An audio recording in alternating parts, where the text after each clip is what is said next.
Hello, Slicey Dicers. This is Brian with another knife review for you today. We have the Spyderco Tenacious Lightweight in S35VN, a huge upgrade over its previous steel, which was HCR 13 MOV want steel.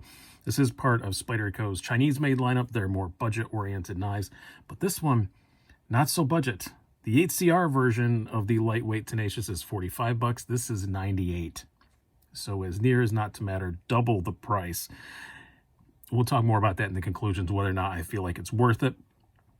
But I do have kind of a connection to the Tenacious. I was really excited when they did this. A lot of Spyderco's Chinese knives don't really blow my skirt up too much, but this one I've always really liked. So when I first got into Spyderco's, or into knives period, I guess, in the several years ago, first knife I bought was a CRKT M16. It was cool, but it was kind of tactical-y.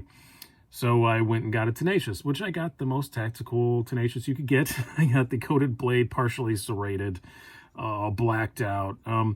It was all right, but then I got a Manix 2 lightweight, and I've said that's the knife that kind of really got me into knives. So, but I still like the Tenacious. I wound up giving that Tenacious away to a friend of mine who promptly lost it.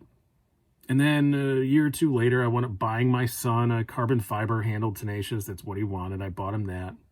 He promptly lost it. Apparently, these are really easy to lose. We'll see how long I manage to keep a hold of this thing. But I do still have an affection for the Tenacious. It's got a lot of really good things going for it. We will be talking about later. And now that it's got some really good quality steel on it, I was excited. That price we'll talk more about at the end. But, you know, overall, I really like the design. The ergos are fantastic. Yeah, we'll get more into it as this goes along.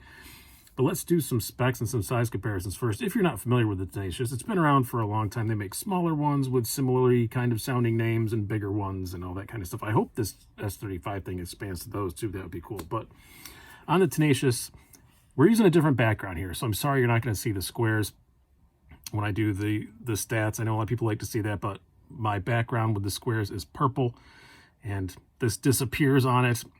My gray ones have other sponsors and stuff on it. So I will say I did get this from White Mountain Knives. Go to whitemountainKnives.com. Use the code SDWMK at checkout. Get 10% off. So go check them out. Yeah, that's where I got this one from. They had them in. I don't know if they still are there. A lot of other places to list them is coming soon. But they will be out soon. Anyway, sizes. Blade length of 3.4 inches. Overall length of 7 3/4 inches. You have a blade thickness of 0.12 inches. Handle thickness of 0.46 inches, and a weight of 3.7 ounces, which brings us to the lightweight aspect of this. There are a few Spydercos like this. The Sage 5 lightweight, they're not really that lightweight. They have FRN scales, which I don't have a problem with their FRN. We'll talk more about that, but it is grippier and all that stuff. But the regular G10 Tenacious is only 4.1 ounces, so it's 0.3 of an ounce lighter. It's really not a big deal.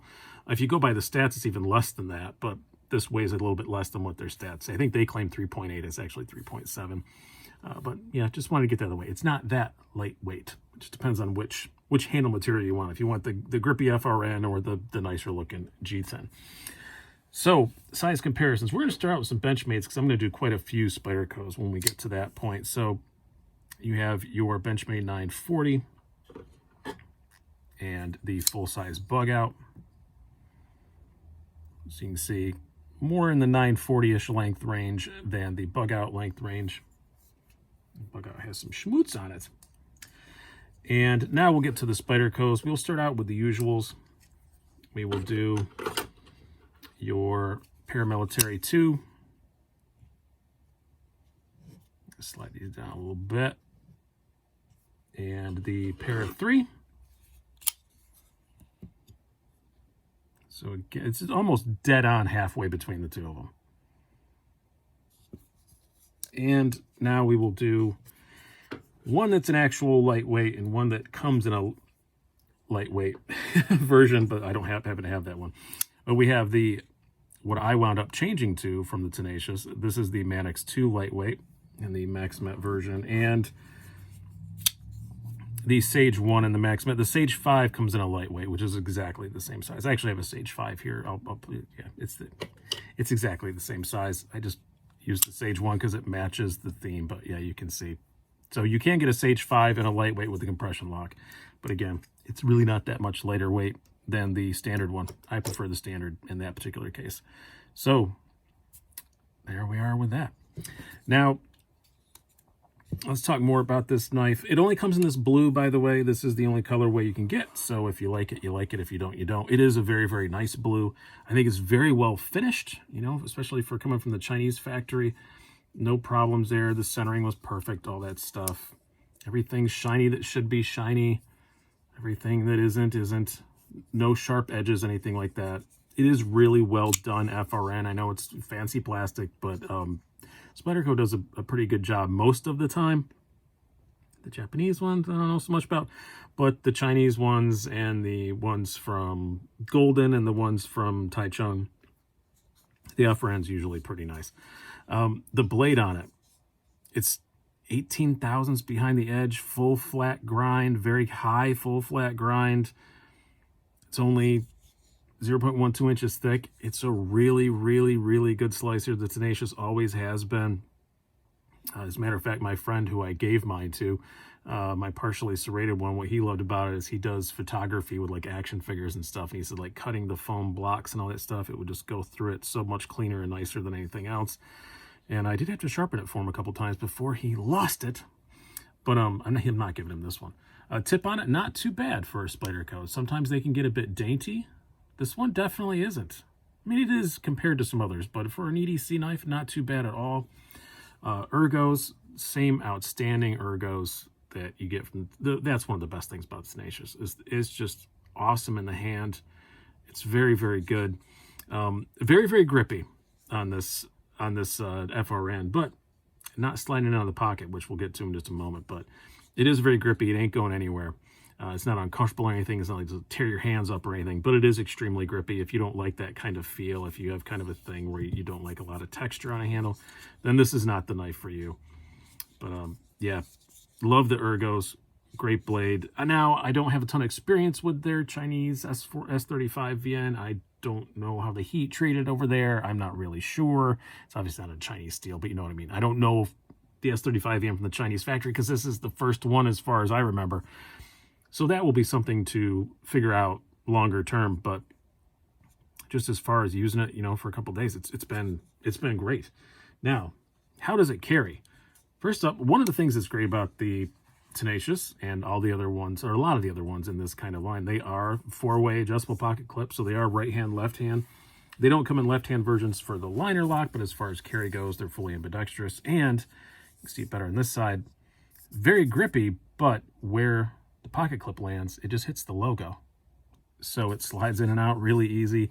I don't know why more companies don't do that. And it doesn't matter where you have the pocket clip. This thing came tipped down for some reason, and it still landed right in the pocket clip, or right on that logo. So you can see it slides in and out with no issues. A lot sticking out for sure. It is not a deep carry knife. They do make deep carry clips for this, but it's because the lanyard hole goes through the middle here. Guess maybe this was the beginning of the Spyderco lanyard curse that makes them carry so high. But I don't know, for some reason on Tenacious it doesn't bother me as much as it does like on, for example, the Para 3. But still, I do like this enough. I might put a polished deep carry clip on it because, yeah, wait till the conclusions. I do like this a lot. But it does carry really well. Again, 3.7 ounces, a little heavier than that ounce per inch thing that you want, but not too far off. So yeah, it carries fine. As far as the action goes, it's nothing special, but it's not really meant to be. This is just running on phosphor bronze washers, liner lock. Very snappy though. The deployment is very snappy and it makes a very good sound. Can't knock that.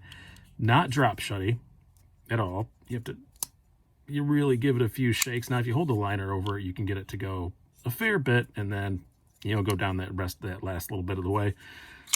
You can Spidey flick it, all the cool Spyderco stuff you want to do, which is a good thing with a budget one. When you're only spending 45 bucks, yeah, the steel isn't great, but you can do all the cool Spyderco stuff for, you know, half the price of the average Spyderco.